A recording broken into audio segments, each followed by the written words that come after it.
Pink Melody. May ibang color ba yung melody? Diba pink lang lahat? Pinagtsatsagaan kaysa walang masilungan.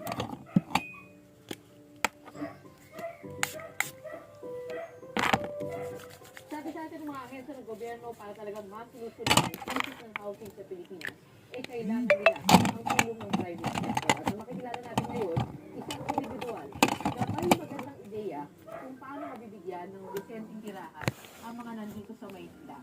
Hello! Pink Melody. Guys, maghanap tayo dito ng melody. Squish. Ito may pink pero di naman melody yan. Ayun! The mission is to provide affordable dignified housing para sa ating mga mamayang minimum wage workers. Ang titihan naman is not designed para permanent living space ng pamilya. Ito ay parang hotel ng workers. So, sige. Guys, di ko alam kung nasan yung address nyo. Sabihin nyo kaya. Bye-bye. And don't forget to like, comment, and share, and subscribe. And pindutin nyo na lang yung notification bell para makita nyo yung mga videos ko. And by the way, sabihin nyo sa akin kung nasan yung address nyo. Bye-bye.